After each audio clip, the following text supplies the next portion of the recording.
The morning sun cast long shadows across the rocky terrain of the Afghan mountains as Staff Sergeant Marksman adjusted his position behind the weathered boulder.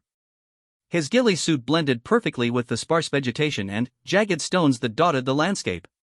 For 3 days, he had been lying in this exact spot, watching, waiting, and gathering intelligence on the compound below. Marcus was not your typical soldier. At 32, he had spent 14 years perfecting his craft as a designated marksman. His weathered hands, scarred from countless missions, moved with practiced precision as he cleaned the lens of his scope for the 100th time. Every movement was deliberate, every breath controlled. This was not just his job, it was his calling. The compound stretched across a valley floor roughly 800 meters from his position. Through his high-powered scope, Marcus could see the daily routines of the militants who had taken refuge there. They moved with the confidence of men who believed themselves safe in their mountain stronghold. They had no idea they were being watched. Intelligence reports suggested this was more than just another terrorist hideout. The compound served as a major weapons cache and training facility for insurgents operating throughout the region. More importantly, it housed several high-value targets that coalition forces had been tracking for months. The mission was clear: gather evidence, confirm targets, and provide overwatch for the extraction team. Marcus shifted slightly, feeling the familiar ache in his lower back from maintaining the same position for hours. He had learned long ago to embrace discomfort as part of the job. His father, a Vietnam veteran, had taught him that patience was the sniper's greatest weapon. "Son," his father had said years ago, "any fool can pull a trigger. It takes a real warrior to know when not to." The radio in his ear crackled softly with routine check-ins from his handler back at base. "Viper 1, this is Overwatch. Status report." Marcus keyed his radio twice in response, indicating all clear. Voice communications were kept to an absolute minimum during observation phases.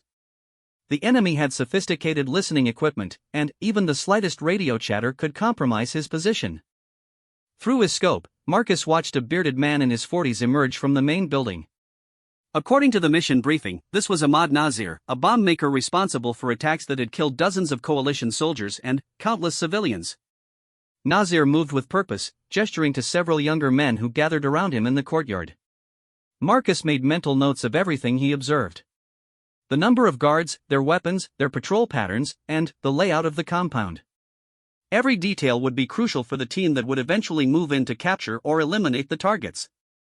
As the day progressed, Marcus noticed something troubling. The compound's activity level was increasing. More vehicles arrived throughout the afternoon, carrying additional fighters. By evening count, he estimated at least 40 hostiles were now present in the facility. This was significantly more than the intelligence reports had suggested. He keyed his radio for a voice transmission.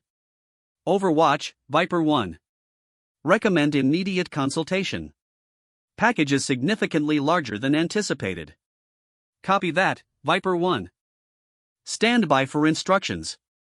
Marcus knew this development would likely change the entire mission profile. What had been planned as a precision operation with a small assault team would now require significantly more firepower and personnel. He continued his observation as darkness fell across the valley. Night brought new challenges and opportunities. Marcus switched to his thermal imaging scope, watching the heat signatures move throughout the compound. The militants had established guard posts at strategic points, but their discipline was poor. Guards frequently abandoned their positions to gather around fires or share meals. Around midnight, Marcus observed something that made his blood run cold. A convoy of 3 vehicles approached the compound from the south. As they drew closer, he could see they were carrying what appeared to be hostages. Through his thermal scope, he counted at least 8 individuals with their hands bound, being roughly handled by their captors. "Overwatch, Viper 1. We have civilians in the target area. Repeat, civilians are now present in the compound." The radio remained silent for several long minutes before the response came. "Copy that, Viper 1. Maintain observation. Do not engage unless directly threatened." Marcus felt his jaw clench with frustration. He had joined the military to protect innocent people, and watching helplessly as civilians were taken into what was clearly a hostile situation went against every instinct he possessed. But he also understood the bigger picture. A hasty rescue attempt could result in even more casualties. As dawn approached on his fourth day in position, Marcus received new orders that would change everything. Viper 1, prepare for friendly forces inbound. Navy SEAL team will be infiltrating the target area at 0600 hours. Your mission is to provide overwatch and eliminate any threats that might compromise the operation. This was what Marcus had been waiting for. After days of passive observation, he would finally have the opportunity to put his skills to use in direct support of American forces. He checked his rifle one final time, ensuring every component was functioning perfectly. His custom-built .300 Winchester Magnum had never let him down, and today would be no different. The SEAL team approached from the north, moving like ghosts through the pre-dawn darkness. Marcus tracked their progress through his night vision scope, admiring their professionalism and precision. These were some of the most elite soldiers in the world, and watching them work was like observing a masterpiece in motion.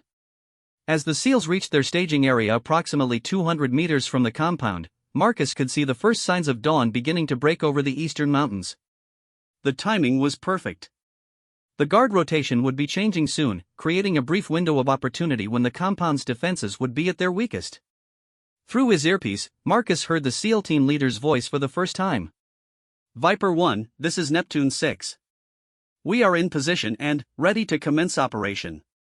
Confirm your status. Neptune 6, Viper 1. I have eyes on target. Multiple hostiles confirmed.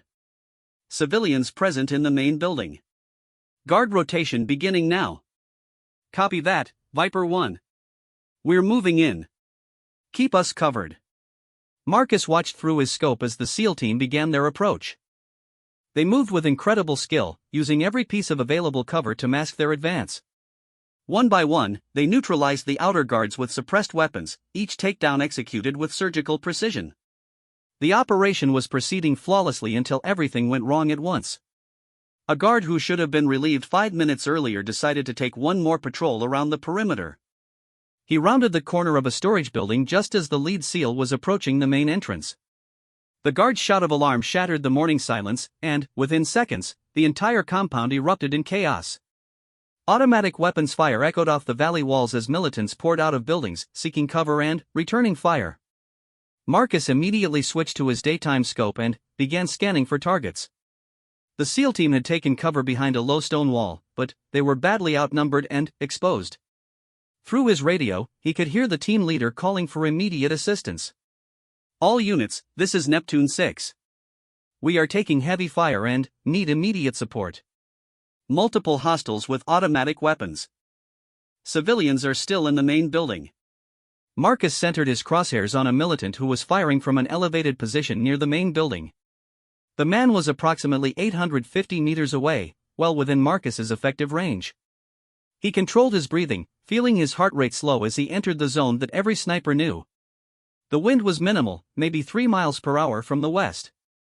He adjusted his aim slightly to compensate and squeezed the trigger with steady pressure.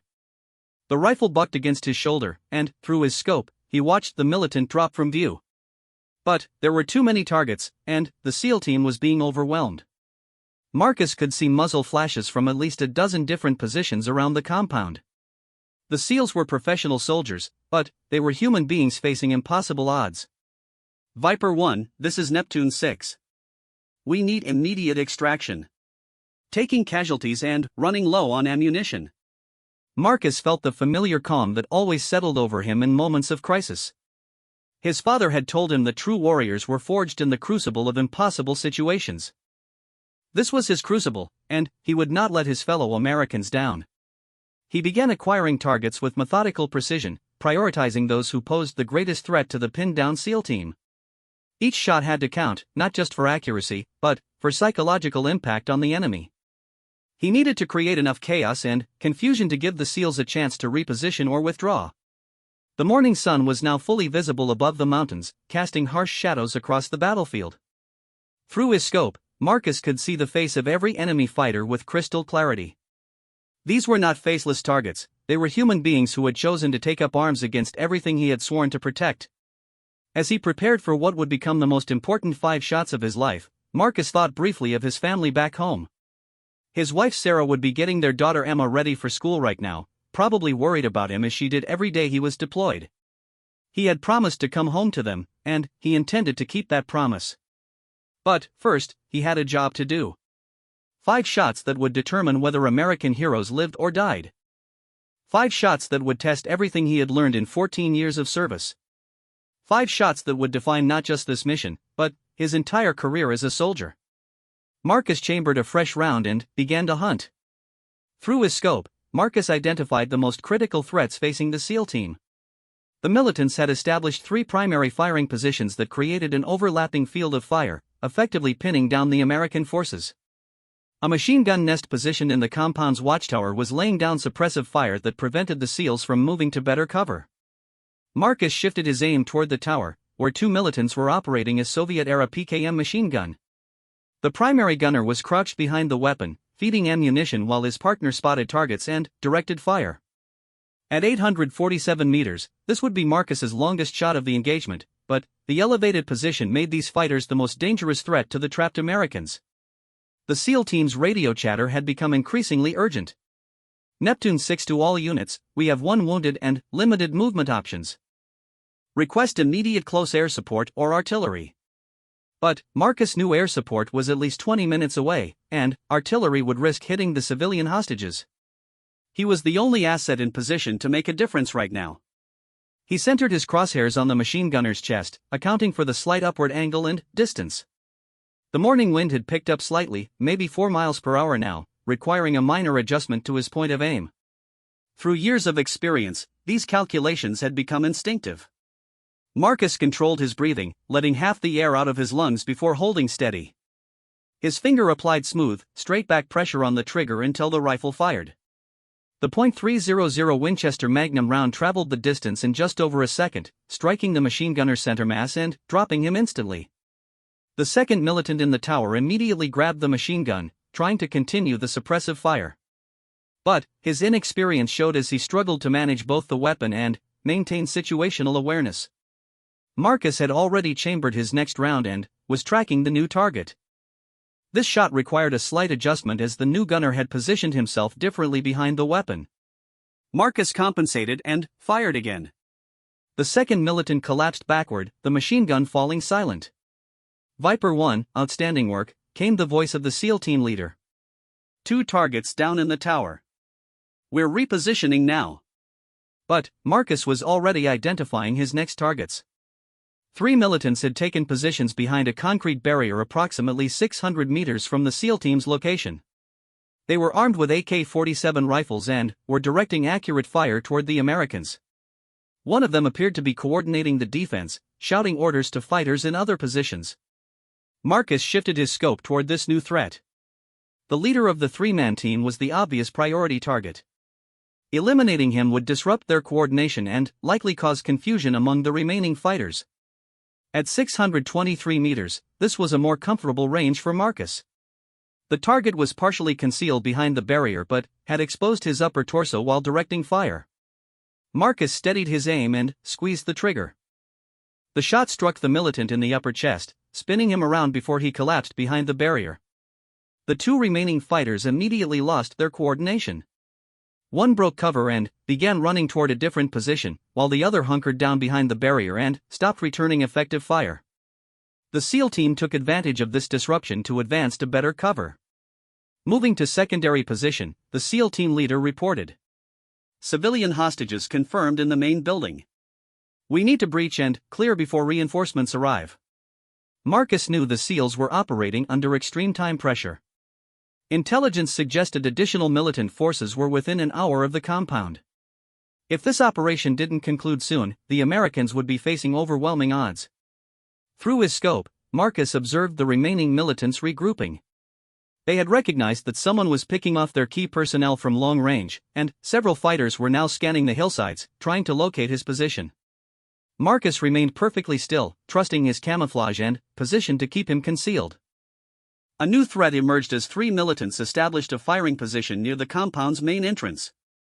This was exactly where the SEAL team needed to breach to reach the hostages. The militants had a clear field of fire that would make any assault on the building extremely costly. One of these fighters was carrying an RPG launcher, a weapon that could devastate the SEAL team if they attempted to approach the building. Marcus made the RPG gunner his fourth priority target. The man with the rocket launcher was crouched behind a stone wall, preparing to fire at the SEAL team's position. At 445 meters, this was almost a point-blank shot for Marcus's precision rifle. He placed his crosshairs center mass on the target and fired without hesitation. The militant dropped the RPG launcher and fell backward, the unfired rocket rolling harmlessly away from his position. The two remaining fighters at this position immediately ducked lower behind their cover, but Marcus had already chambered another round. One of the surviving militants made the fatal mistake of exposing himself to get a better firing angle on the advancing SEALs. Marcus tracked the movement through his scope and fired his fifth shot. The round found its mark, and the fighter collapsed instantly. The psychological impact of losing 5 key personnel in rapid succession was immediate and devastating to the remaining militants. Their coordinated defense began to crumble as individual fighters started abandoning their positions. Some attempted to flee the compound entirely, while others retreated into buildings. "Viper 1, you just broke their back," the SEAL team leader radioed.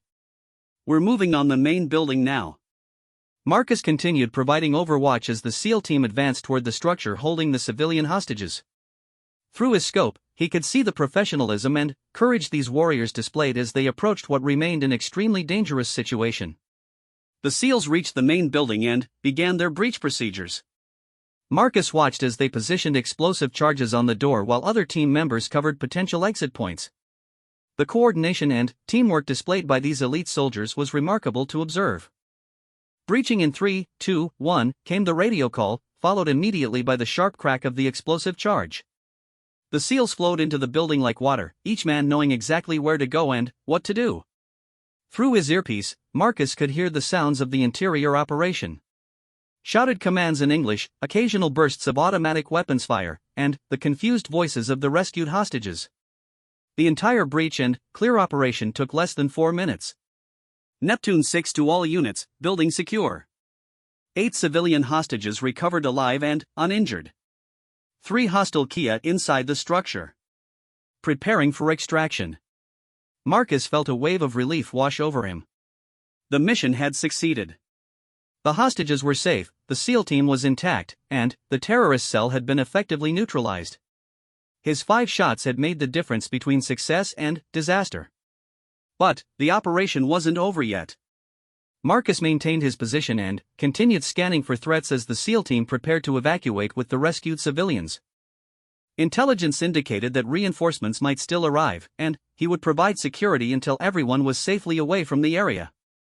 Through his scope, Marcus watched as the civilians emerged from the building. They appeared to be aid workers who had been captured during an ambush several days earlier. 2 women and 6 men, all showing signs of their ordeal but walking under their own power. The relief on their faces was visible even at Marcus's distance. The extraction helicopter was still 15 minutes out, meaning the team would need to hold their current position while remaining alert for any remaining threats. Marcus divided his attention between scanning the surrounding area for new enemies and monitoring the compound for any militants who might have survived the assault. His patience was rewarded when he spotted movement in one of the outbuildings. A militant who had apparently hidden during the main battle was now positioning himself with what appeared to be another RPG launcher. The man was approximately 380 meters from the SEAL team's position and had a clear shot at the group of Americans and rescued hostages. Marcus didn't hesitate. He placed his crosshairs on the figure and prepared to take what would be his 6th shot of the engagement. But, as he began to apply pressure to the trigger, the militant seemed to sense danger and ducked back into the building. Neptune 6, be advised. Possible remaining hostile in the eastern outbuilding with RPG. Cannot confirm current position. Copy that, Viper 1. We're taking cover and will clear that building before extraction. Marcus watched as 2 SEALs detached from the main group and began approaching the outbuilding where the militant was hiding. Their movement was careful and deliberate, using available cover to mask their approach. The rescued hostages were moved to a more secure position behind the main building. The tension was almost unbearable as Marcus tracked the 2 SEALs through his scope. At any moment, the hidden militant could emerge and engage them with devastating effect. Marcus kept his rifle trained on the building's entrance, ready to take the shot if the opportunity presented itself. One of the SEALs reached the building's wall and positioned himself beside the doorway while his partner provided cover from a position several meters away. Using hand signals, they coordinated their entry into the structure. The SEAL beside the door suddenly gestured urgently to his partner. Through his scope, Marcus could see the man's body language indicated imminent contact with the enemy. Whatever was happening inside that building, it was about to become violent. Marcus held his breath and kept his crosshairs steady on the building's entrance, knowing that the next few seconds would determine whether all the Americans made it home alive. The explosion that erupted from the outbuilding sent debris flying in all directions as the militant detonated a suicide vest rather than face capture. The two SEALs who had been approaching the structure were thrown backward by the blast, their body armor protecting them from the worst of the shrapnel. Marcus watched through his scope as both men struggled to their feet, clearly shaken but apparently uninjured. The explosion had solved the immediate tactical problem but created a new concern. The sound would carry for miles in the mountain air, potentially alerting any remaining enemy forces in the area to the ongoing operation. Neptune 6, this is Neptune 2, came the voice of one of the SEALs who had been near the explosion. Building is clear. No further threats in this sector. Both team members mobile and effective. The SEAL team leader immediately began reorganizing his forces for extraction. All units, be advised extraction bird is 8 minutes out. Establish security perimeter and prepare civilians for immediate departure. Marcus continued his overwatch role, scanning the surrounding terrain for any signs of approaching threats. Through his high-powered scope, he could see for miles in every direction, and, so far the landscape remained clear of enemy movement. But his years of experience had taught him that complacency was a sniper's deadliest enemy. As the minutes ticked by, Marcus began to hear the distant sound of rotor blades approaching from the south. The extraction helicopter was arriving right on schedule, piloted by aviators who routinely performed these dangerous missions in hostile territory. Getting 8 civilians and a full SEAL team out of enemy territory would require precise timing and flawless execution. The helicopter appeared as a dark speck against the morning sky, gradually growing larger as it approached the valley. Marcus could see it was a modified Black Hawk configured for special operations, with door gunners providing defensive firepower and enlarged cargo compartments for personnel recovery. Viper 1, this is Rescue Bird, came a new voice over the radio. Approaching target area now. Request situation report and landing zone status. Marcus keyed his radio. Rescue Bird, Viper 1. Landing zone appears secure. No visible threats in the immediate area. SEAL team has civilian packages ready for extraction. Through his scope, Marcus watched as the helicopter began its descent into the valley.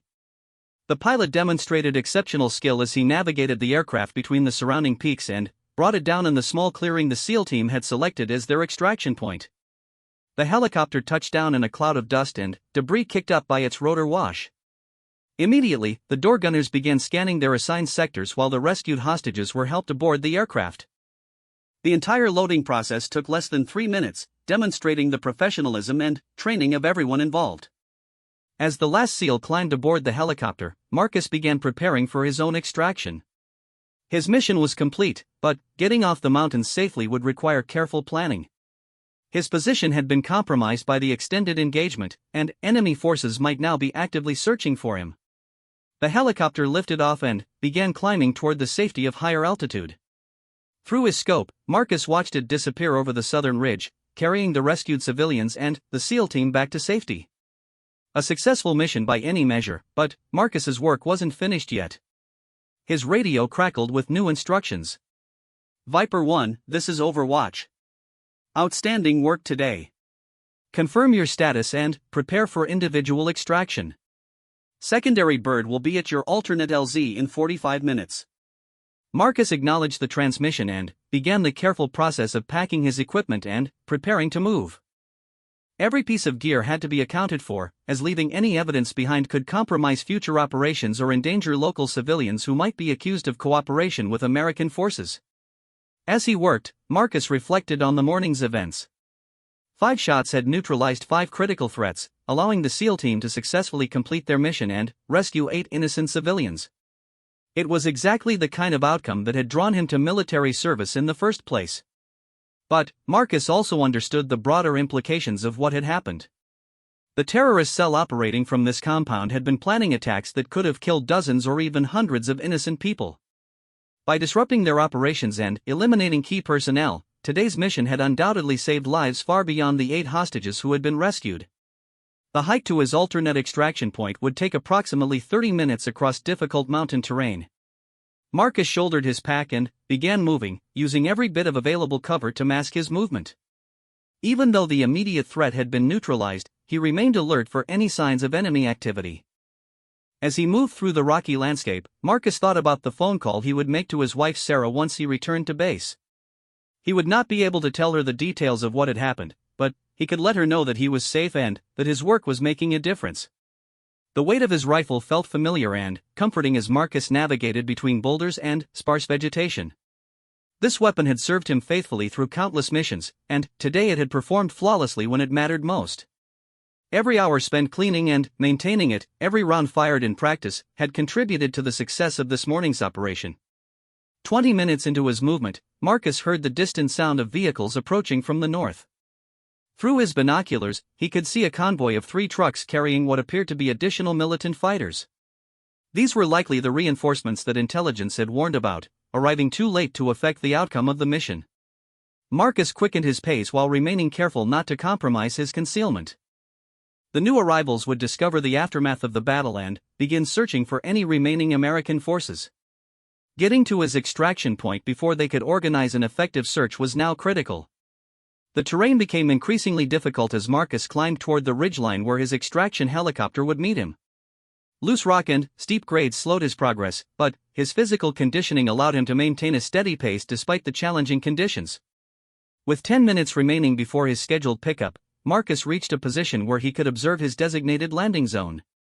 The small clearing was exactly as described in his mission briefing, surrounded by natural cover that would provide security for the extraction helicopter.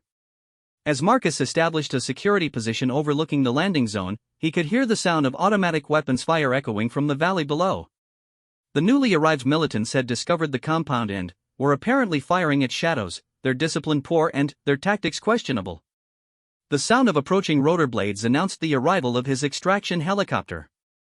Marcus activated his infrared strobe light to mark his position for the aircrew while maintaining security through his rifle scope. The pilot brought the aircraft down with the same skill demonstrated by the earlier extraction crew. Marcus ran toward the helicopter in a low crouch, covering the distance quickly while remaining alert for any threats. As he reached the aircraft, a crew chief helped him aboard and the helicopter immediately lifted off, climbing rapidly to avoid potential ground fire. Through the helicopter's window, Marcus could see the compound where the morning's battle had taken place. Smoke was still rising from several buildings, and the newly arrived militants were moving around the area in apparent confusion. Their opportunity to affect the outcome had passed, and the Americans were safely away. The flight back to base would take 45 minutes, giving Marcus time to decompress from the intensity of the mission. He closed his eyes and allowed himself to feel the satisfaction that came with a job well done. 8 innocent people were alive because of the actions taken by him and the SEAL team. 5 precision shots had made all the difference. As the helicopter crossed into friendly airspace, Marcus began thinking about the detailed debrief that would follow. Every aspect of the mission would be analyzed and documented, both to ensure proper recognition for those involved and to capture lessons learned for future operations. The pilot's voice came through the headset, announcing their approach to the forward operating base. Marcus could see the familiar sight of the American flag flying over the compound, a symbol that represented everything he had spent 14 years defending.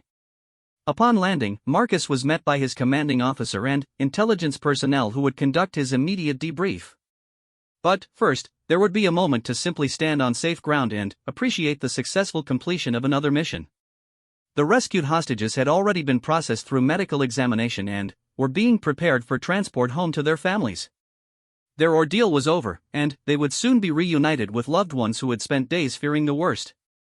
Marcus thought about his own family as he walked toward the debriefing room. Tonight, he would be able to call Sarah and Emma without the weight of an unfinished mission on his mind. He had once again proven that skill, training, and dedication could triumph over those who sought to harm the innocent. 6 months later, Marcus stood in the rose garden behind his modest home in North Carolina, watching his 8-year-old daughter Emma practice her soccer moves. The morning sun filtered through the trees much like it had that day in Afghanistan, but this light brought only peace and the promise of a normal Saturday with his family.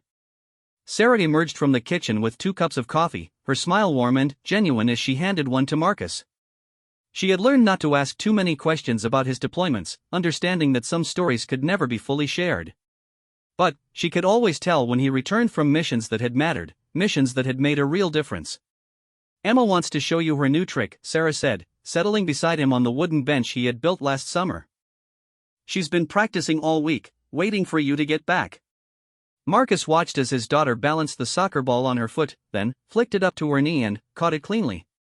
The concentration on her face reminded him of his own focus during those critical moments on the mountain, though her challenge was purely for joy rather than life and death. "That's incredible, sweetheart," Marcus called out, his voice carrying the genuine pride that every father feels when watching his child master something new. "You've been working hard while I was away." Emma beamed with satisfaction and immediately began setting up to demonstrate another trick. Her energy and enthusiasm were infectious, reminding Marcus of why he had chosen a profession that sometimes required him to be away from everything he loved most.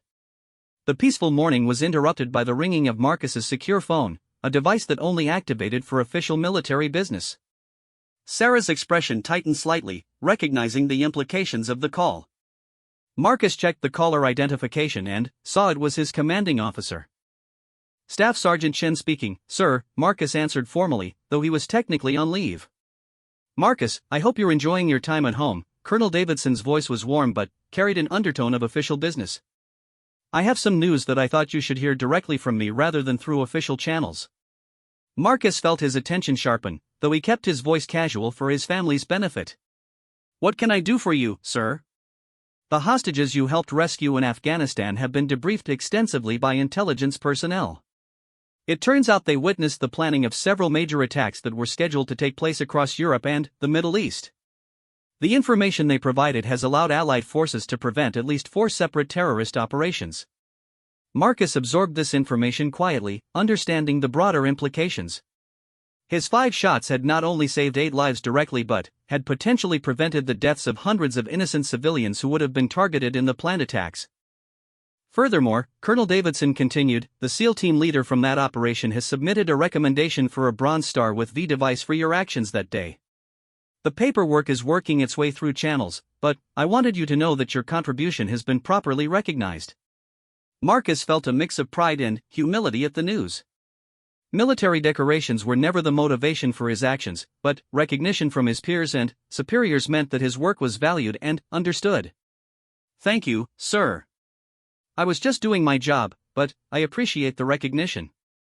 "Marcus, what you did that day was far beyond just doing your job. 5 shots, 5 targets eliminated, 0 margin for error, and 8 American civilians brought home safely. That's the kind of marksmanship and tactical thinking that defines the best of our profession." After ending the call, Marcus sat quietly for several minutes, processing the information he had received. Sarah respected his need for silence, understanding that military phone calls often carried weight that required time to fully understand. "Good news?" she eventually asked, her voice gentle but curious.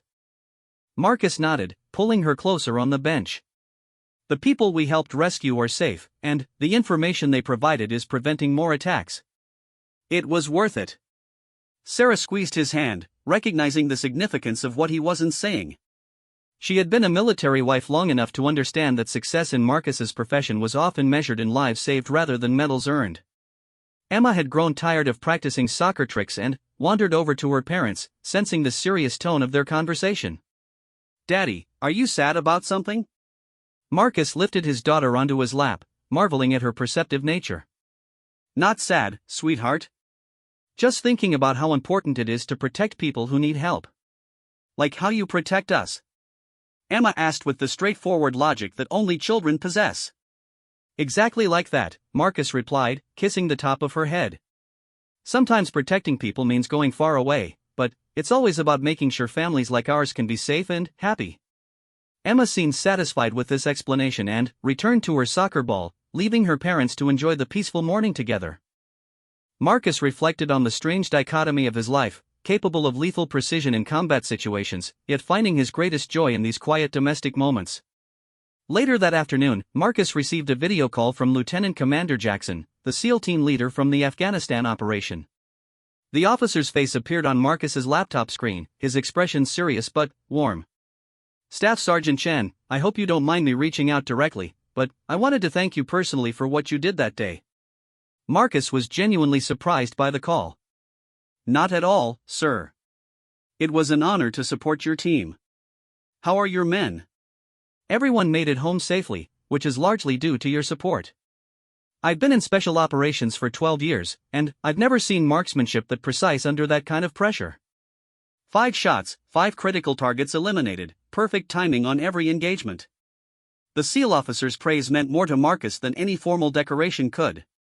Recognition from fellow warriors who understood the challenges and pressures of combat operations was the highest honor his profession could offer. "I understand the hostages provided valuable intelligence," Marcus said, steering the conversation away from personal praise. "That's correct. The attacks they were planning would have targeted civilian infrastructure across 3 countries. Shopping centers, schools, transportation hubs, soft targets designed to maximize casualties among innocent people. Your actions that day prevented immeasurable suffering." As the conversation concluded, Marcus felt a deep sense of satisfaction that transcended personal accomplishment. His skills and training had been developed for exactly these situations, moments when precision and courage could determine whether evil succeeded or failed. That evening, Marcus joined his family for dinner at their favorite restaurant, a small Italian place where the owner knew them by name and always asked about his deployments. The normal rhythms of family life felt precious after months of deployment and the intensity of combat operations. Emma chattered enthusiastically about her upcoming school play, where she would portray a pioneer woman traveling west in a covered wagon. Sarah discussed her plans to return to graduate school, taking advantage of Marcus's stable assignment to pursue a degree in counseling. As they walked home under the streetlights of their neighborhood, Marcus reflected on the privilege of living in a country where an 8-year-old could worry about memorizing lines for a school play rather than whether her family would survive another day. This freedom wasn't free, and maintaining it required people willing to make difficult choices in dangerous places. Before bed, Marcus checked his email and found a message from the International Red Cross. The 8 hostages had been reunited with their families and were recovering well from their ordeal. Attached was a photo of the group during their medical evaluation, all smiling despite everything they had endured. One of the hostages, a medical aid worker named Dr. Jennifer Martinez, had included a personal note: "To the unknown soldier who helped save our lives, we may never meet, but we will never forget that someone was watching over us when we needed help most. Our families are complete because of your service." Marcus saved the message in a secure folder where he kept similar communications from people whose lives had been touched by military operations. These personal connections to the human cost of his work served as constant reminders of why his profession mattered. As he prepared for bed, Marcus could hear Emma practicing her lines for the school play in her room, her young voice confidently reciting words about courage and determination. Sarah was reading in their bedroom, occasionally laughing at something amusing in her book. These were the sounds of peace, the everyday miracles that existed because people like him and the SEAL team were willing to go to dangerous places and do difficult things. 5 perfect shots had protected not just 8 hostages, but the entire way of life that allowed families to gather around dinner tables and children to dream about school plays. Marcus had learned long ago that heroes weren't defined by their actions in single moments, but by their willingness to stand ready when those moments arrived. Tomorrow would bring new challenges and new missions, but tonight he was exactly where he belonged, surrounded by the people who made everything else worthwhile. The last thing Marcus did before turning off the lights was to clean and inspect his rifle, a ritual that connected him to every soldier who had ever stood watch over others. The weapon was clean and ready, just as he was, for whatever tomorrow might require. Outside his window, the American flag in his front yard moved gently in the evening breeze, its stars and stripes barely visible in the darkness. But Marcus knew it was there, representing the values and freedoms that gave meaning to his service and purpose to his life. In a few weeks, he would deploy again to another dangerous corner of the world, where other families needed protection and other innocent people required someone to stand between them and those who wished them harm. But, for now, he was home, surrounded by love and reminded once again why some fights were worth fighting.